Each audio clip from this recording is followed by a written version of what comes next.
so hollow, and I couldn't handle it. I called a couple of friends and a caring special. Alright, magandang umaga mga kabayan. Dito pa rin po tayo mag-update dito sa may Manila Bay Baywalk, Ross Boulevard. Ito po yung operation ulit nitong sun filling para dito sa JHU.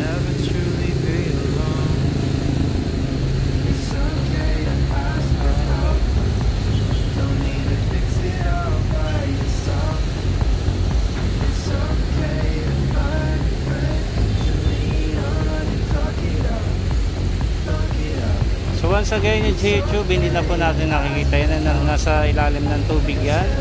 Mayroong tubo dyan na dumidirekta, no, na may kasamang tubig. Yan, tubig at buhangin sabay po yan na pumapasok sa JHU sa ilalim po ng dagat, dyan lamang po sa area yan. And dyan para hindi rin po siya magbara, no? Kaya may halong tubig tapos kakatas naman yung tubig at ang may iwan na lamang ay buhangin. Yun po yung kanilang proseso paglalagay po ng JHU para po hindi po basta-basta anurin ang mga buhangin na itatambak po dito, no?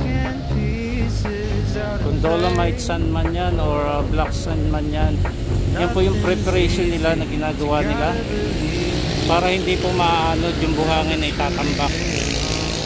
And as of now, naririyan pa rin yung mga black sand, ano? Ayan, naririyan. Hindi lang po natin sure kung rampa po ba ulit yan kasi may rampa na rito, or magtatambak na ba ng buhangin dyan o tatakpan na ba yung dolomite. Basta update na lamang po tayo.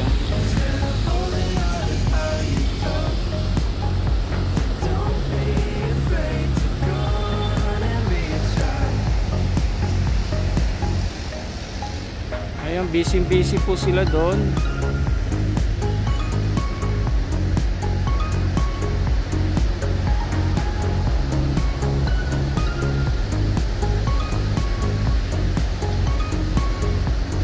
Makikita po natin yung tubig na yan.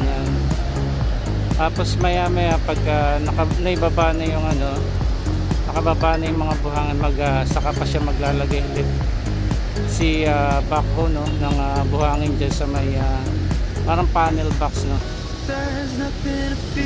Tapos yung tubo dyan may nakakabit dyan sa ilalim hanggang dyan sa ilalim ng dagat. Tapos kadalasan may mga diver dyan, na habang nag-operate meron nag-inspect din dun sa ilalim ng dagat.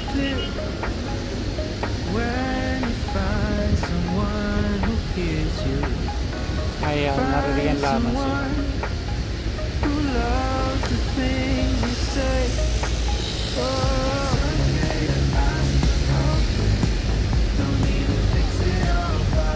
Ito po yung lagay ng trapiko dito po sa Ross Boulevard, no? Dire-diretso naman yung pasada, no? Yan, wala namang ganay. Doon lamang sa may bandang northbound lane, sa may bandang unahan kasi meron diyang crossing, no? May mga palikuan din dyan kaya nagkakaroon ng pagsisikip dyan, but dire-diretso naman, no? Anyway, ito po yung itsura ng Baywalk as of now. Dito po yung area ng dolomite sand. Sige po, salamat.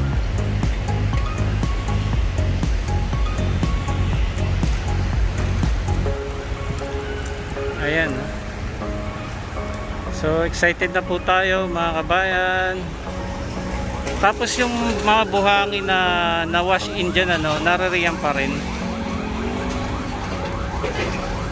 So naka-focus sila ngayon doon sa paglalagay ng mga buhangin doon sa JHU.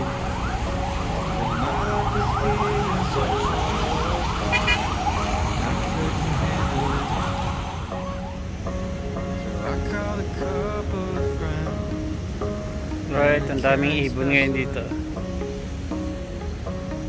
I talked through all of my problems till they started to shrink a bit.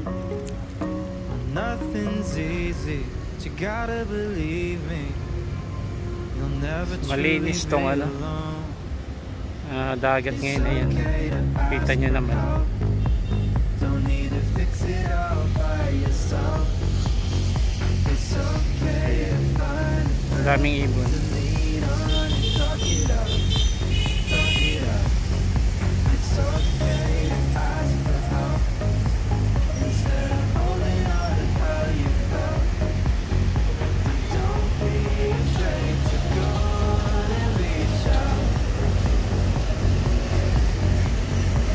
I know it sounds conflicting, but being sad can be addicting. Even when it's awful, it's still easier than committing. To face you might be missing, do the harder work of fixing. All of the broken pieces out of place. Oh, nothing's easy, but you gotta believe me.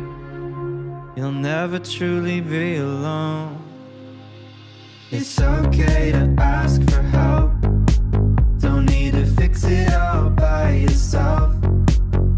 It's okay to find a friend to lean on and talk it out. Talk it out.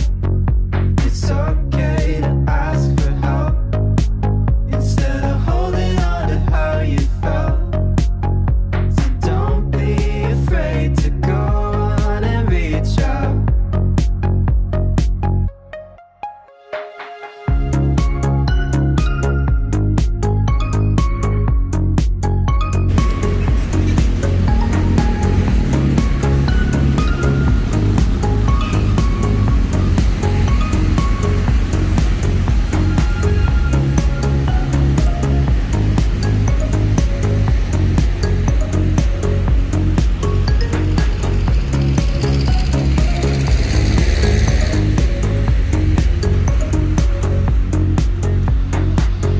There's nothing to fear.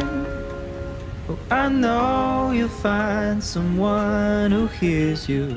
Oh, I know you'll find someone who helps you through the day. It'll soon be clear when you find someone who hears you. Find someone who loves the things you say. Oh, it's